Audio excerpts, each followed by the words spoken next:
7 praktek berpura-pura miskin untuk menjadi lebih kaya. Stealth wealth adalah sebuah gaya hidup sederhana yang dilakukan banyak orang kaya untuk menyembunyikan kekayaan mereka dari orang lain. Mereka melakukan ini demi menghindari ancaman-ancaman tertentu dari berbagai hal agar kekayaan tersebut tetap terjaga sepanjang masa.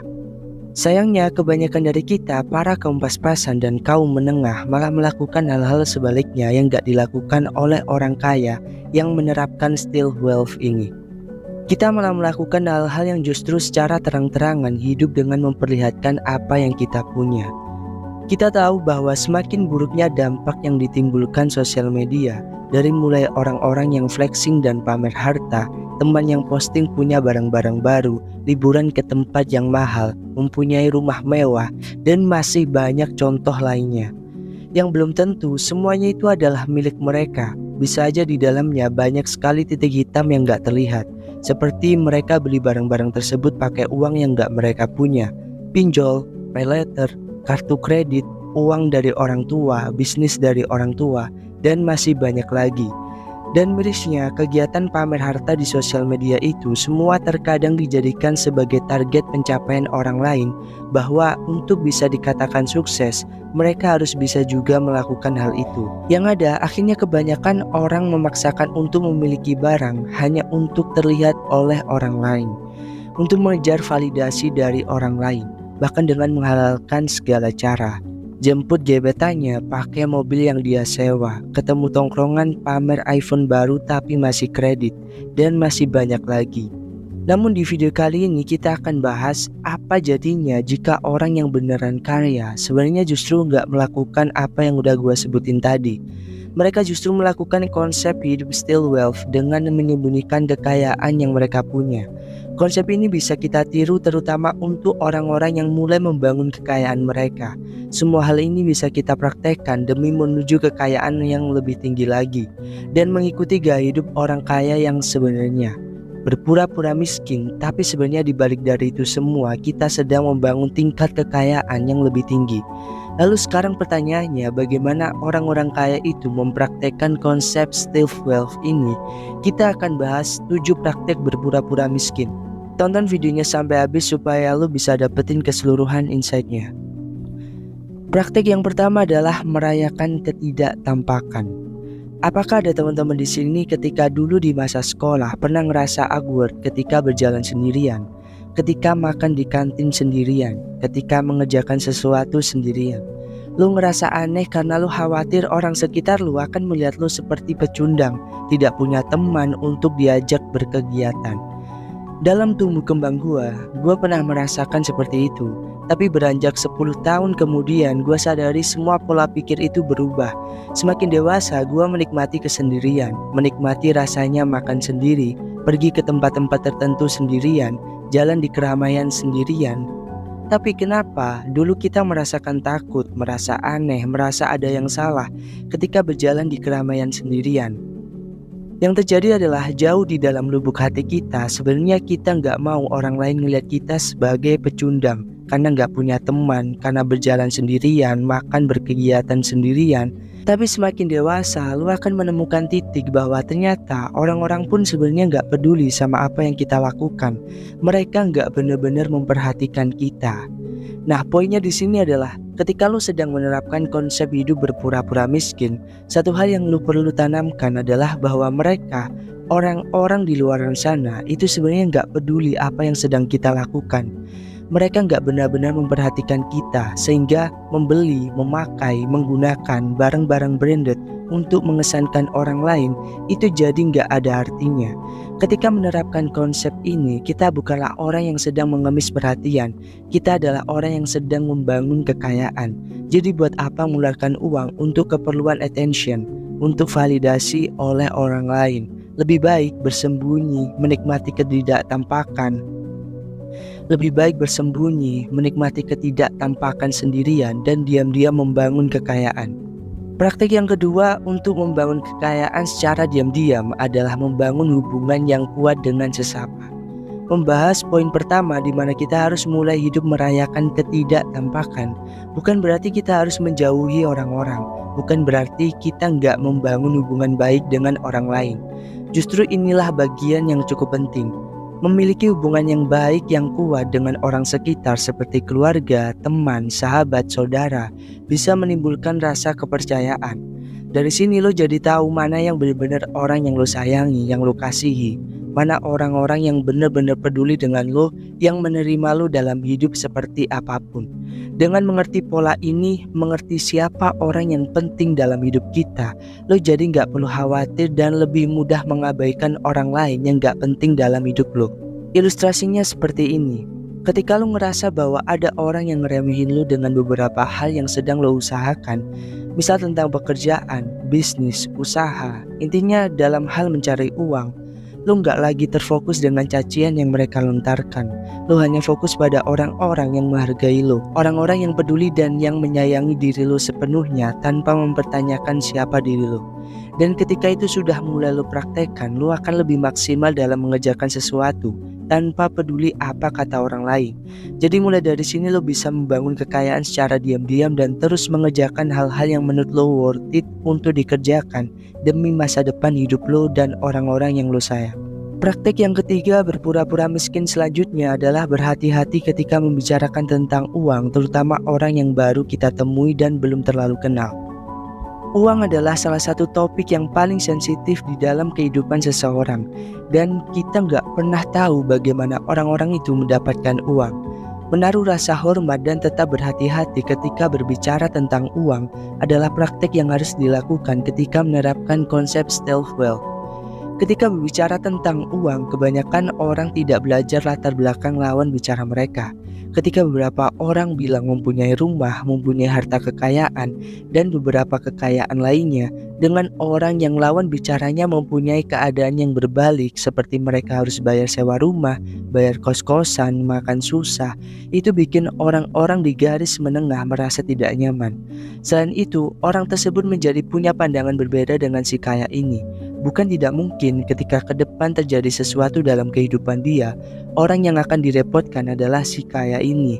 Mereka nggak segan-segan untuk meminta bantuan, meminta pinjaman pada si kaya. Dan hal yang paling buruk yang akan terjadi ujung-ujungnya adalah putusnya pertemanan, putusnya sebuah hubungan karena pisau bermata dua, yaitu uang.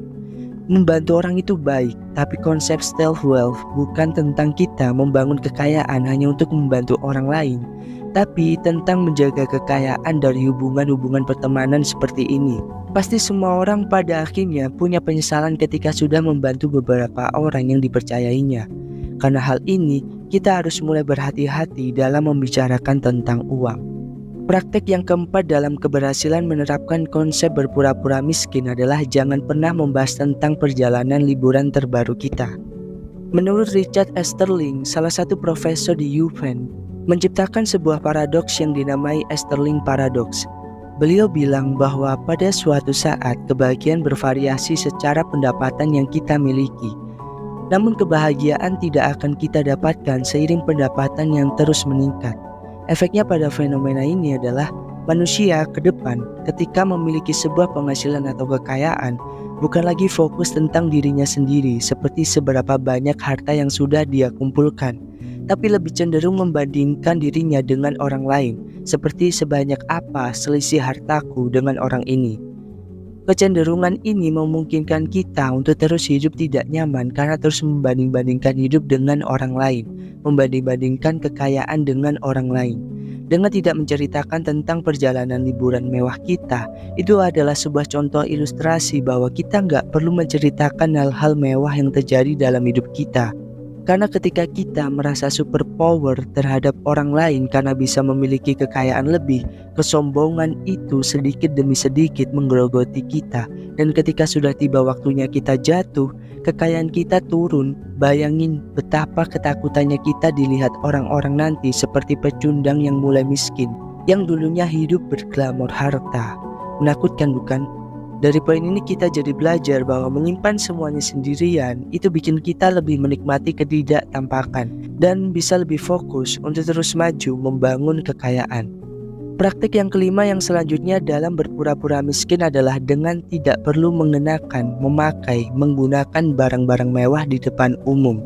Kecemburuan sosial akan selalu ada. Orang-orang yang dengan lantang berseru di atas gunung dan berteriak bahwa mereka punya segalanya dalam hidup. Bukan tidak mungkin jika akan selalu ada orang yang berniat jahat pergi mendaki gunung yang kita daki dan merampas semua harta benda yang kita miliki.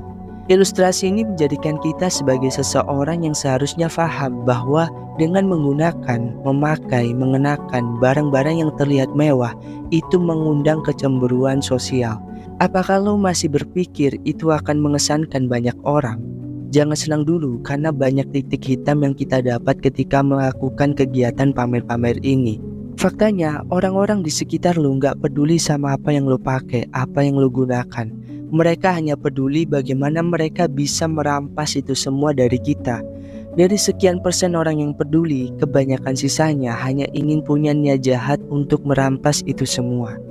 Merampok, bukan. Merampas, bukan. Lalu niat jahat seperti apa yang mereka akan lakukan? Orang-orang kaya dengan menerapkan stealth wealth paham bahwa ada banyak kerugian dari kegiatan memamerkan harta kekayaan mereka.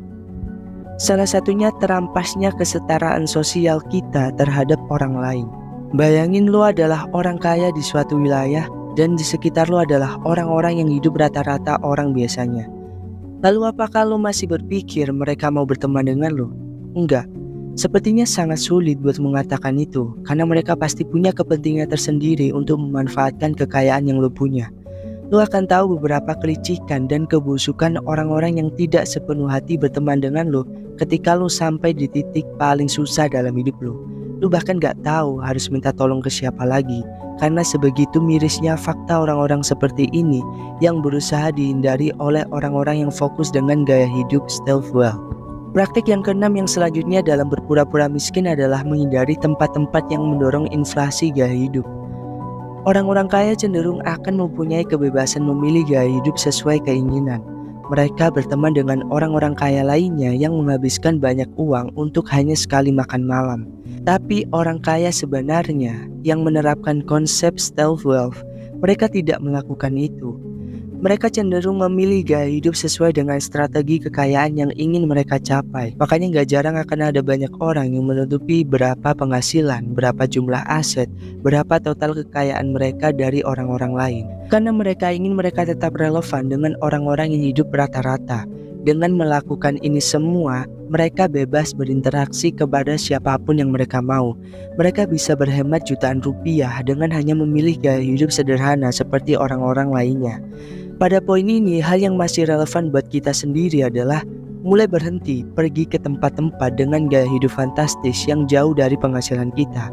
Percuma kita punya penghasilan 10 juta per bulan kalau gaya hidupnya 15 juta per bulan. Untuk apa? Untuk terlihat kaya. Terlihat kaya tidak akan menyelamatkan kita. Terlihat kaya tidak akan mengisi perut kita.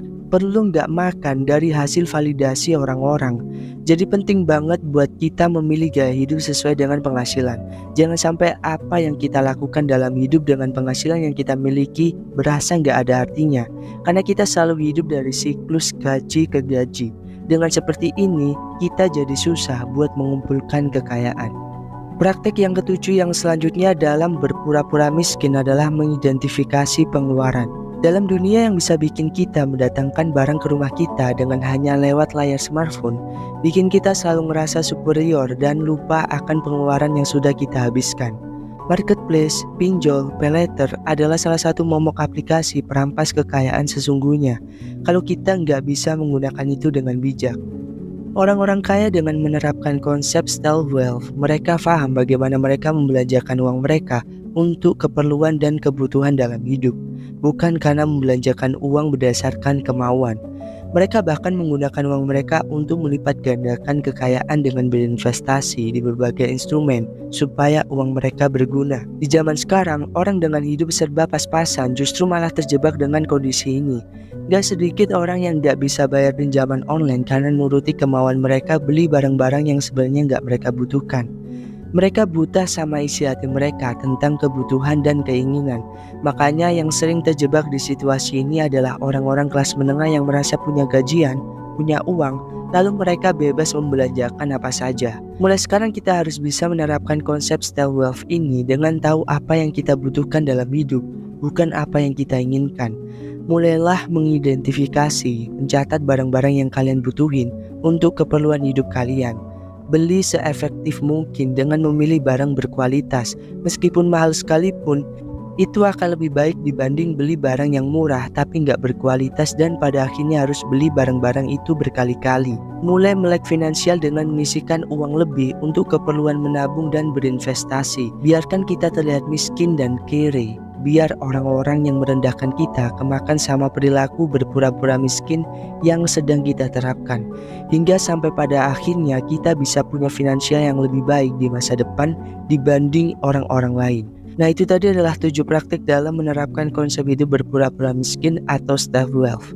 Itu dulu pembahasan di video kali ini. Kalau lo suka sama channel Uang Krebs ini, jangan lupa subscribe, like, share, dan komen, dan dukung terus channel ini karena kita akan mengupayakan untuk upload setiap hari buat bagiin tips untuk kalian. Sekian, gua Jody, sampai ketemu di video selanjutnya. See you.